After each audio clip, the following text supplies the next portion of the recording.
Yes, the answer is you should catch Savage Fever. My name is Total Biscuit, and this is WoW Radio, and this is my show, Blue Please. Mine. Now, if you want to play Savage 2 with me after the show, I actually intend to go and do that. So, you want to come to Public Ventrilo. There's actually we do have a Ventrilo server, if you don't already know this. You can actually come on, discuss the shows, and we've got a really good gaming community there. So if you want to play some Dota, you want to play some Savage, or anything else, you know, just come on our Ventrilo server. We actually have the details on the front page for you. I will do you a service and read them out for you so that you can actually get on there and have a little bit of fun. So we're going to be playing Savage 2 after the show. We're going to go invade a server en masse. They will see the full wrath of our fans. Yes, they will.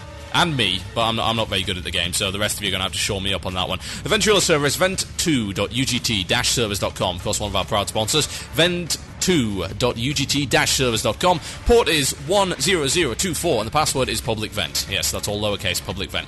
If you didn't get all that, then you can check on IRC, because our IRC rep will post that for you. Thank you, Cooked Auto. And you will also be able to see it on our front page, wcradio.com. Go to the bottom right-hand corner. You will see it right there under Ventrilo. Now, less of that, and more of this. I said I was going to read out a couple of emails about what might be coming up in BlizzCon, so I'm going to read out a couple of emails before I go on to my next topic, which is the future of raiding in Wrath and non-linear dynamically generated content. Ooh, it's long words, it makes me sound clever, so that's why I'm going to talk about it, and it's show up my huge colossal ego. I've been having scaffolding put in lately, so it was kind of listing slightly to the left. It makes walking really difficult, and fitting through doors, nightmare, total nightmare. I had to knock out all of the walls, you know. I had to get the Soviet Murloc in here just to knock holes in the walls, just so I could actually move, you know. So I've got the workman crew on my ego, and they're pretty confident that they should be able to stabilize it pretty soon.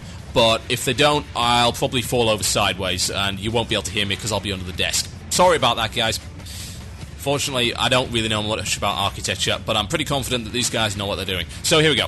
We've got some emails about BlizzCon, so I'm going to see now. Here we go. This is from Stormtamer, and he says, what I think we'll see are the movies at BlizzCon. BlizzCon 05 had the Warcraft movie announcement. Last year we had the panel that explained a bit about it. I think this year we might see some solid info about plot, actors, or maybe even a teaser trailer. There was also some info that appeared on the Legendary Pictures website last year that may be hinting at another movie. Under the upcoming movie sections on the site, one word appears among the other films, Diablo. BlizzClan did an article on it, and it looked like an actual website slip-up, so might see a Diablo movie. Yeah, I suppose they could announce a movie. I don't know, would you be a bit disappointed by that? You know, going to a gaming convention and what they announce is a bloody movie? I mean, we already know it's coming. We don't have a lot of details on it. Maybe a trailer, you know. I suppose we could see the trailer of it, but I don't know. That wouldn't get me all that fired up. Sure, I'd see it. You know, I'd be excited to see it. It's pretty cool that a video game's actually getting turned into a movie that probably won't suck. I know. But I don't think that would really get people fired up that much. But then again, I might be sorely underestimating the fanboyism of the community in general. Who cares? I've got one from Mihilo Jisic. That's an awesome name. It says, Blizz could make a Warcraft prequel or midquel. Midquel?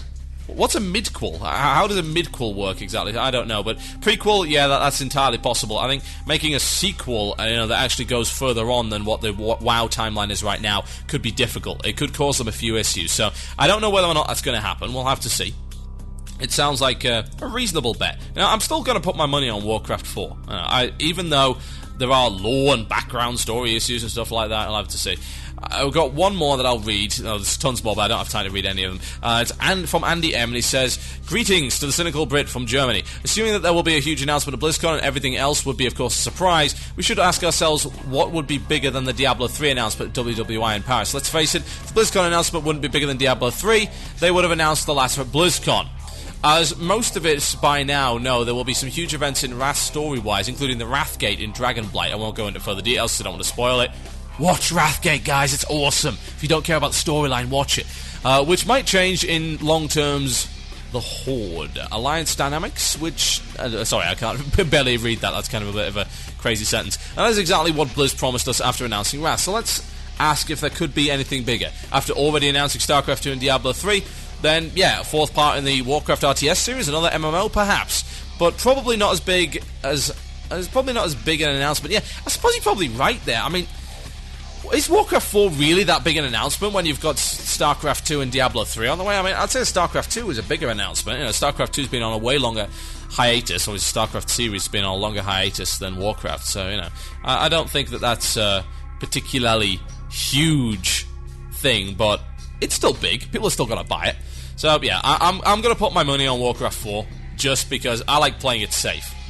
And as much as I want Rock and Roll Racing Online, I know it's not going to happen. Now, let's talk about raiding. This is what I like best about WoW. I think this is the best bit of WoW, and I don't think there's really any particular reason to dispute it, because there's a lot of content there. There's a lot of work in raiding, and raiding really came into its own and it became mainstream as a result of WoW. Raiding existed in previous games, including EverQuest and stuff like that, and you remember some ridiculous, like, 100-person raids and stuff. That's where Dragon Kill Points came from originally, DKP, because you went to kill these huge big dragons that barely ever spawned, and they needed a way to work out who got the loot, so they invented DKP. So yeah, raiding did exist, but WoW brought it into the mainstream, and yes, it did. Now, to argue that raiding is not a mainstream activity within WoW is bollocks, quite frankly. It's not. That just is simply factually inaccurate. If you believe WoW Jutsu, you've got 4.4 or so million people who've actively raided, and you've got how many level 70s? Well, of course, we don't really know that. You know, we don't accurately know how many level 70s we've got, but I'd say that's going to be the majority. You know, if it was 6 million, it would, of course, be the majority of the population in general, but if we're gonna, are you gonna say that over half of the people playing WoW are level 70? Because I don't think so. Well, I don't know. Maybe, maybe not. So, yeah, pretty much everyone's tried raiding at some point. Raiding is a lot of content. It's months and months worth of content. It's years for some guilds. You know, you start at the bottom and you work your way all through, and the idea is to go into dungeons, get some cool loot by killing bosses. It's a pretty simple idea, but one that's worked so far. Now, Wrath of the Lich King is making it accessible, way more accessible, by allowing you to do all of the content in both 10 and 25-man versions. So it's like doing a heroic version of the instance by doing a 25-man. Now, initially, I expressed some slippery slope concerns, but after thinking for a while, I have managed to come up with a positive aspect of it. Now, here's what I'm thinking with 10 and 25-mans. The issue that's been happening up to now with raiding is that balancing raiding properly so that people can experience the content, but the end content is not too easy so that the hardcore guilds don't blaze through it in a matter of days, has been a sticking point for Blizzard, and they've had a lot of difficulty. They have used a lot of very nefarious means of doing so. Of course, we can look at Blackwing Lair, almost entire of Blackwing Lair, past the first two bosses. We can look at Cthulhu as an issue there, and Oru as well. And we can look, of course, at a couple of things next. You know, stuff that was deliberately made too hard or deliberately bugged. Now, of course, you can't prove it, but do you really think that got past Q&A? No, it didn't. So I can't prove it, but I think it's, you know, there's a significant possibility that that stuff wasn't exactly just left in there entirely by accident. But anyway, you know, that stuff was in there and it delayed people. Now, thankfully in Nax they started to level off with that, because they had the Four Horsemen, which were not impossible, the requirements for them were just ridiculous. They weren't necessarily bugged. I think the initial version was bugged, but even when it was fixed, it took them ages to down that, and Kel'Thuzad was the same. Kel'Thuzad was relatively bug-free, not entirely, but relatively bug-free. So, yeah. That was looking good. And then, of course, we now run into TBC, and we had a bunch of bugged bosses all over the place. We didn't have too many broken bosses that looked like deliberate rooster blocks is the word that I've used in the past, and that's what I'm going to use again because I'm politically correct now. This is a family-friendly show. Really. I'm not kidding. It's a family-friendly show. Yeah, that was my joke for the day. You only get one joke, so there you go. Now, the problem is that they then decided to bring back these artificial rooster blocks, but they did it so in a different way, and they did it with the Sunwell, as you're well aware. There were various gates that wouldn't open, so they artificially delayed people from finishing the instance. Now, as we saw, Kel Jaden went down like a sack of potatoes. He went down so fast it wasn't even funny. Now, the entire instance could have been blitzed in a day, by the sounds of it. Once they'd worked out that, yeah, Shamans equals win on Kalagos and stuff like that, the entire thing could have probably been blitzed in an entire day. And you know what? 3 months of development or whatever for something that gets blitzed in one day, that's bad. That is bad, so I entirely understand why they put that in there. But here, look. Think about it this way. Is it that they can't develop something hard enough, or is it that they won't develop something hard enough? That's a question for you. Is that what is really happening here? Ask yourself that. You know, I would like to know. Is that what's happening? Because my theory, and I'm going to put it forward as a theory, is that they have dumbed the content down because they want a lot of people to see it. Yeah? I think that's what's happened, and they haven't made stuff that difficult. I think they can do a lot better. Now, with Wrath of the Lich King, the 10 and 25 man system, they have a unique opportunity. If you want to make dumbed down content that everyone can access, okay, I'll concede it. Do it. But don't do it in 25 mans. Let them do the 10 mans. Make those the dumbed down versions, and then look at the 25 mans. And then say, right, what can we do to make this the most difficult, challenging, rewarding experience we can? Because we wrote the book on raid design. You know, Blizzard did. They wrote the book on raid design. You've seen it evolve all the way from Onyxia all the way to the latest Sunwell instance. You've seen how they've evolved it. They wrote the book, and they're good at it. They are really good at it. There's plenty of enjoyable instances. Sure, they've had their issues from time to time, but they're really good at designing cool raid encounters. So, I would think that this is a very cool opportunity to evolve raiding to the point of where 25 mans are genuinely difficult, and it actually takes a long time to kill anything. Not because it's stupid, not because it's hard, but because they've introduced new mechanics, and it's challenging. Pitch perfect. You've got to be perfect in every way. There's a couple of bosses that I remember from the old world that used to be like that. It'd be nice to see that again. Now, that's not all, though. I think that's enough for this expansion, but to be honest, for future development, particularly in this expansion when they release, and they inevitably will, when they release Icecrown and stuff like that, which we know is not going to be in release. They had freely admitted that. Are we going to have the same kind of linear old dungeons? We had this discussion way back with when Black Temple was announced. It was announced as a non-linear dungeon, and we thought, hey, this is all the cool stuff they could do. They released it, it wasn't non-linear at all. Everyone does the bosses in the same order, it's just multiple ways of getting to the same place. And you have to kill the same bosses anyway. That's not non-linear, Really. It's like saying a maze is non-linear. There's only going to be one way out of it, one way or the other. So, no. It wasn't non-linear at all. Now, I'm going to talk briefly about an idea that I had that I was thinking over. And I call it, and I have a term for it, sadly it doesn't have a cool acronym, I call it non-linear dynamically generated raid content. Try saying that after 3 pickled eggs. Now, here's the idea. If you want to do raid content that is genuinely enjoyable to play multiple times over and over again and actually is non-linear, then you've got to look at the system and think, well, okay, what gives replay value? Well, have a look at 3 things. I believe it was 3 things. But I can't think of what the third thing was. Damn you, show notes! This is what I get for not writing down what I'm thinking about. I'm going to go for 2 things here. Now, have a think about this, right? You've got something in Karazhan by the name of the Opera event, and the Opera event has 3 different bosses, and they're randomly generated, so you can have any one of the 3 that week. Now, that keeps things a little bit interesting. What about we take that and we combine it with a different idea?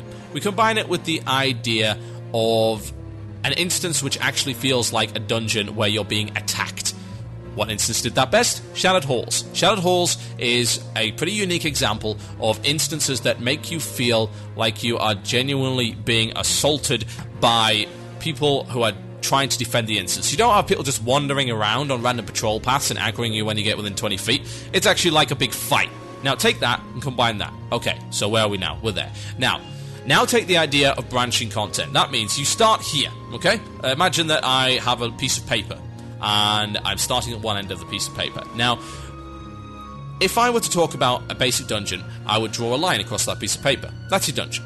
Now, let's talk about something like Black Temple. I would draw several lines across the piece of paper, but they'd all come to the end, and you'd have to go through round the whole set of lines anyway, because you have to kill all the bosses in the instance, okay? Now, what about next? Well, we've basically divided the section into 4 pieces. We've got the piece of paper, we've done 4 little quadrants, but in the middle, there's your end target. You've got to get to the middle one way or the other, and in order to do that, you've got to run around the entire thing. It's like doing a circuit. You've got to do the entire circuit. You can't just do a bit of it, you've got to do the whole thing. So that's just the way it is. Now, let's change that. Let's shake that up. Let's have branching content. We start. Okay, we're here. Now you've got 2 paths you can take, and you can go down one or the other. So you go down one or the other, and you engage a boss. Now, once you've beaten that boss, the door closes. Yeah? The door behind you closes. And when you go back into the instance, you'll actually respawn, not at the start of the instance, but right there. Right when you've just killed the boss. That's where you're going to spawn. Now, let's take a third cool element of an old dungeon by the name of Zul'Gurub. Now, Hakar, a boss that you may be aware of. Hakar had the ability to have all of these different abilities that were associated with bosses that were in the instance, and those abilities would disappear when you killed those bosses. Yeah? Now, in reality, no one up until they had it on ridiculous farm actually didn't kill anything. That didn't happen. So you were in a situation where the boss was really only ever killed one way. And that was kind of disappointing, because you know what? Wouldn't it be cool if people had actually killed it, at least from the outset, in different ways? Most people just killed all the bosses in there, which cleared all of his abilities out, made him easy, so you just went and killed her car. And there, easy done. I'm going to come back with this after the break, because I am rapidly running out of time. I'm going to have a quick music break, and then we're going to come back to this topic, because I want to finish fleshing this out, because I think this is kind of cool, and it's something that should be implemented. As a raider, it's something I'd certainly be interested in.